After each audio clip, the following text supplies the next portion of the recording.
She said, I'm freezing my eggs with my ex's sperm. It's already done.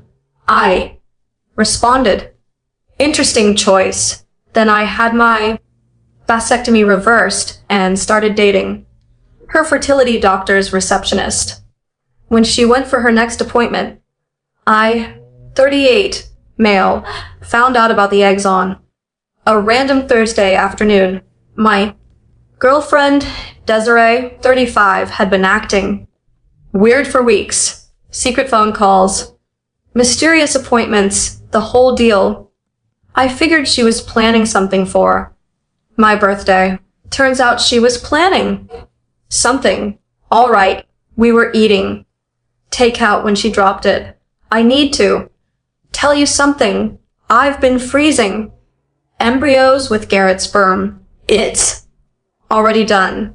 Garrett, her ex-fiancé, who she'd been with for 7 years before we met, the one she claimed was ancient history. I put down my chopsticks.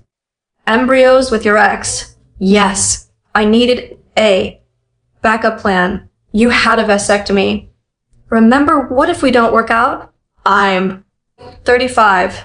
We've been together for 2 years. Yes, exactly. Only 2 years. Garrett and I had 7 years of history. His genetics are proven. His sister's kids are brilliant. I took a sip of water. Interesting choice. She actually smiled, thinking I was taking it well. I knew you'd understand. You're so rational about everything. It's just insurance. Babe, like emotional insurance. How many embryos? 12. We made 12. When? Over the last 3 months. That's where I've been. Going on Saturdays. All those Saturdays. She said she was at yoga retreats. Cool. Does Garrett know what these are for? She laughed. Actually laughed.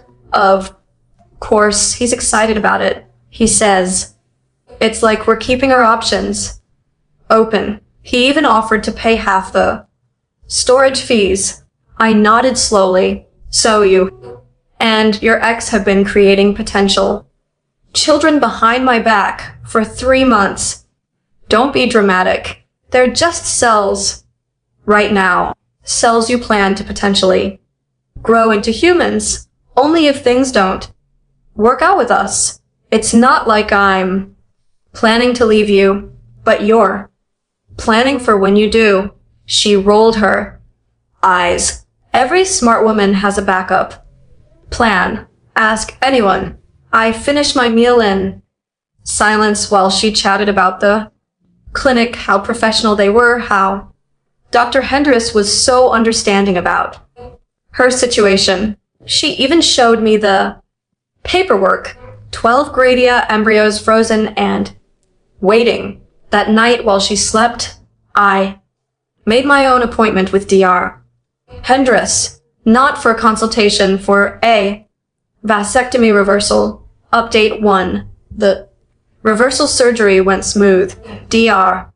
Hendricks was interesting, kept making comments about modern relationships and how complicated things were these days.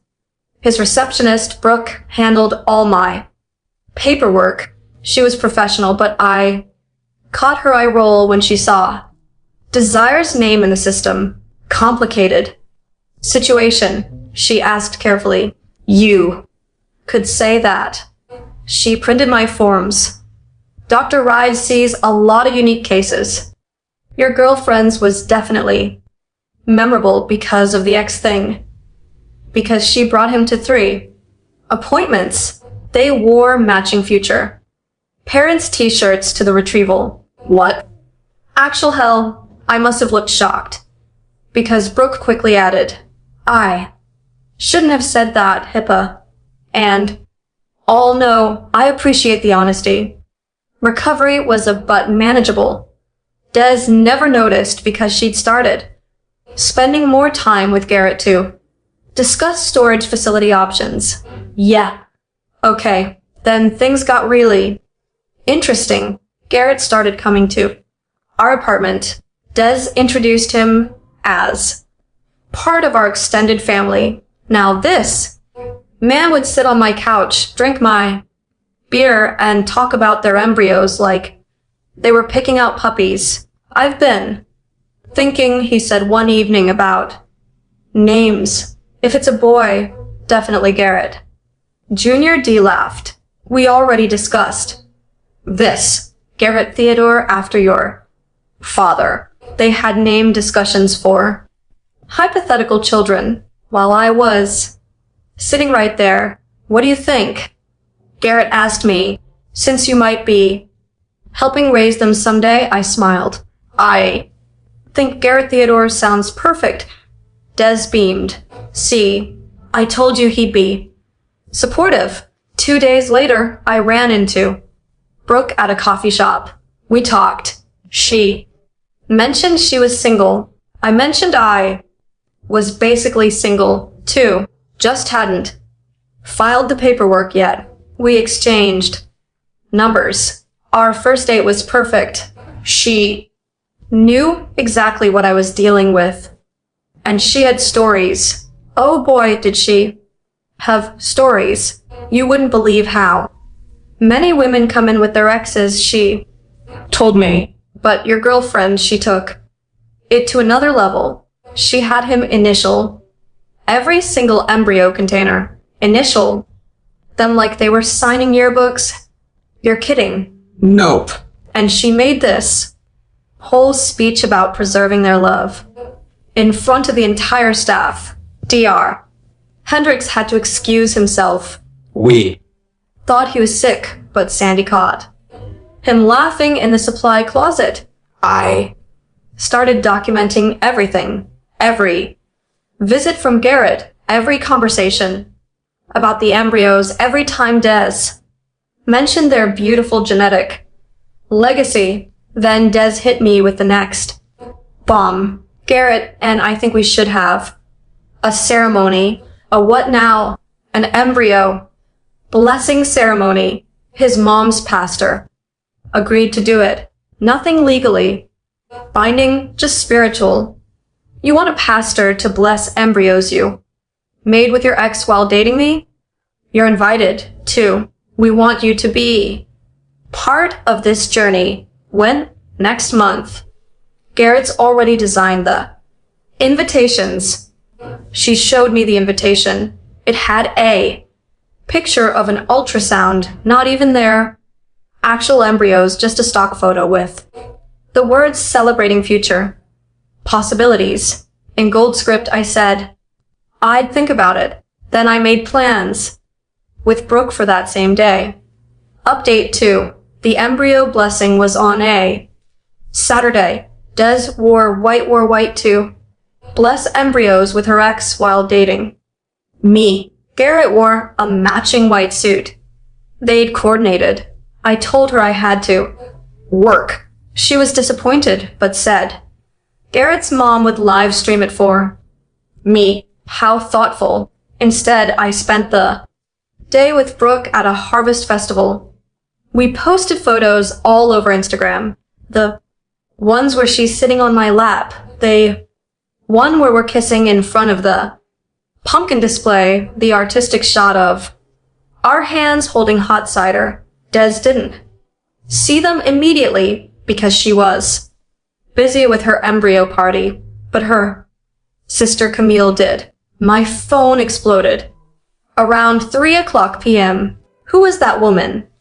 Are you kidding me right now, bro? Not cool during our special day. Yes. Garrett called it our special day like it was their wedding. I didn't respond to any of them.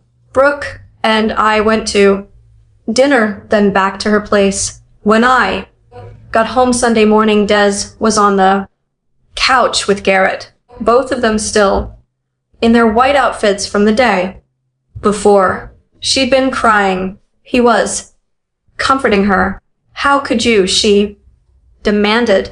How could I what? Cheat on me.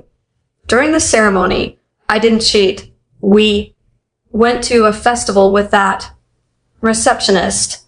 I saw the pictures. Yes. With Brooke. We're dating. Garrett stood up. You can't date her. She works at our clinic. Your clinic? Where our embryos are. The embryos have nothing to do with.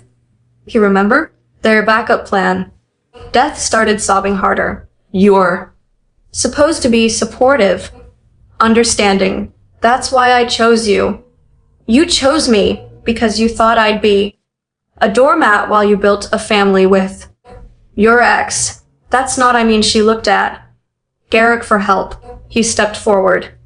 Look, Manto Man here. You knew Des came with history. You knew about me.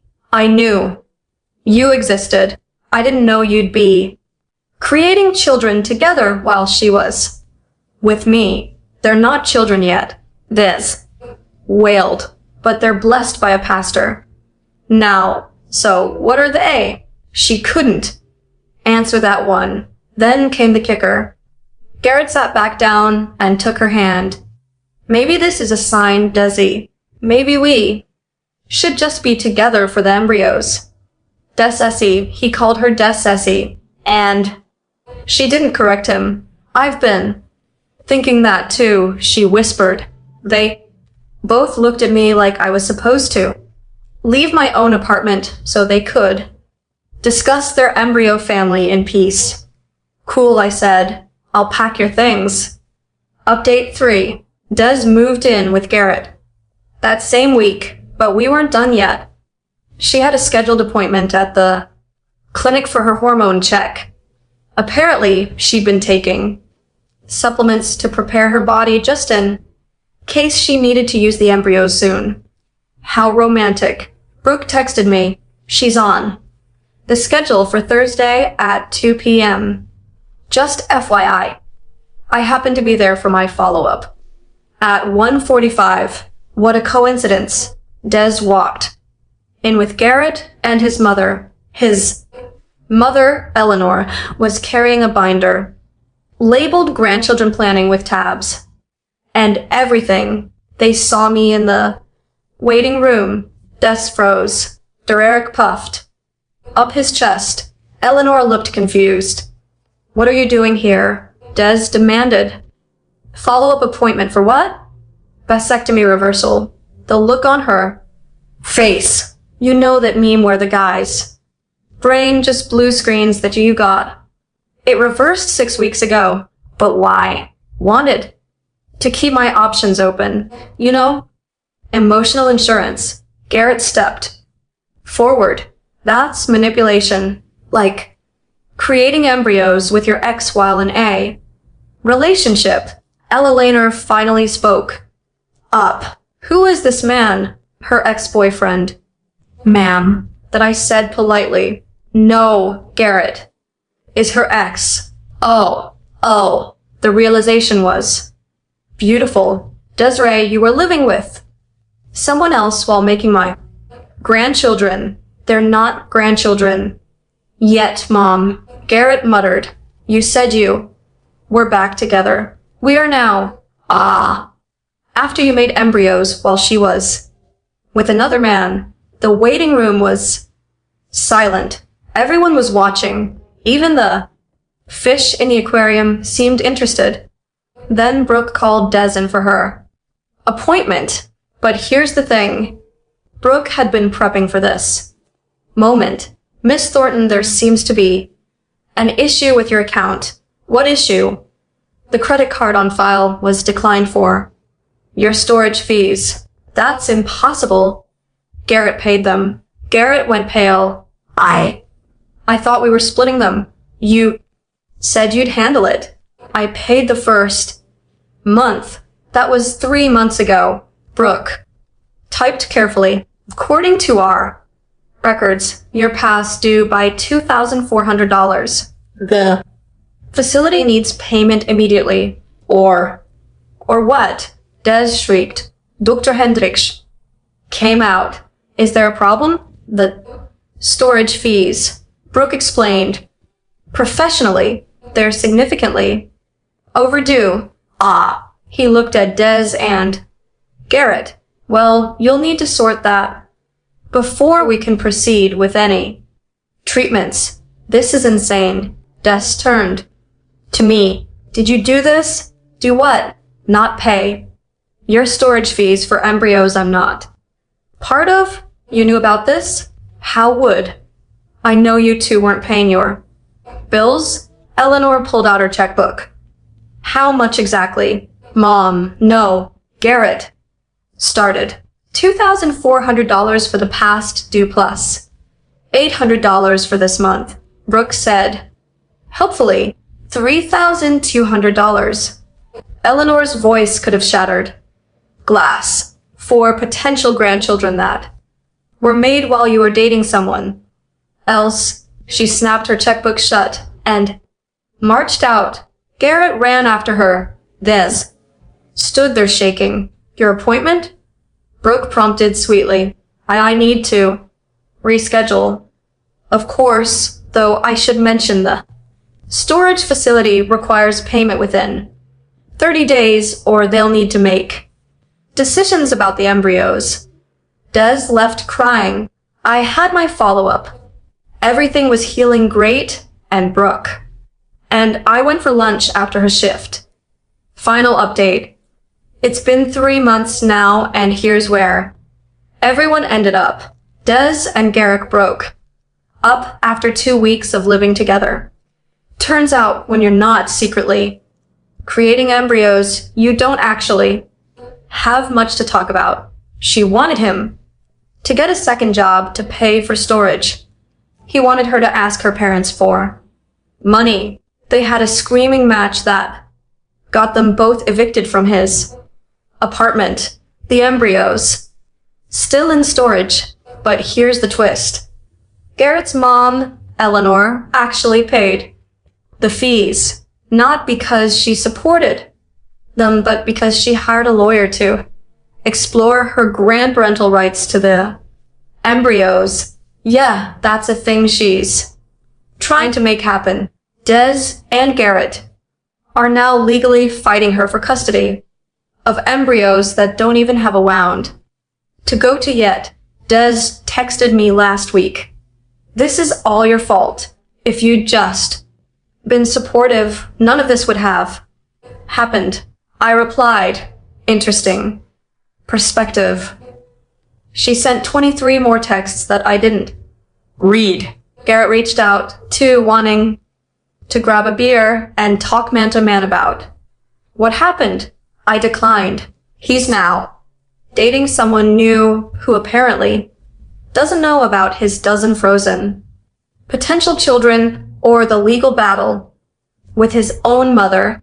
Des tried to switch fertility clinics, but needed her records transferred. Brooke handled that request. Apparently, Des cried at the desk for 20 minutes about how everyone was against her love story. Plot twist. Dr. Hendricks retired early last month. At his retirement party, Brooke brought me as her date. He gave a speech about the wild things he'd seen in his career. He didn't name names, but his story about matching t-shirts and embryo blessings had everyone in tears laughing. The best part, my reversal was successful. Brooke and I aren't trying for kids yet, but it's nice to know it's an option. A normal option without exes, blessings, or matching outfits involved. These Sister Camille actually apologized to me last week. She said watching the whole thing unfold made her realize how insane her sister had been. She's now telling everyone that Des needs therapy, which Des calls betrayal at the highest level. Oh, and those professional photos from the embryo blessing. The photographer posted them on his portfolio with the caption, "When you thought you'd seen everything, they went viral in a wedding shaming group." Someone commented, "Is this performance art?" And honestly, looking back, maybe it was. Brooke and I are doing great. We're moving in together next month. Her coworkers call her the embryo home wrecker as a joke, which she finds hilarious. We're thinking about getting a dog. A normal dog, not one that needs a blessing, ceremony, or has joint custody with an ex. Sometimes I think about those 12 embryos sitting in their frozen limbo, while 3 adults fight over them in court, and I can't help but laugh. Somewhere out there, Garrett Theodore might never exist, and honestly, that's probably for the best. To answer the question everyone asks, no, I don't regret the reversal. Even if Brooke and I don't work out, at least I know my future family planning won't involve surprise embryos, white outfits, or anyone's ex-initialing containers. And does, last I heard from mutual friends, she's joined a support group for women going through fertility trauma. She tells them about her ex who sabotaged her dreams by dating the receptionist. Nobody knows she's talking about the ex she was currently dating while making embryos with her other ex-life's wild. Y'all. But at least it's not. Bless 12 embryos with your ex while living with your current boyfriend.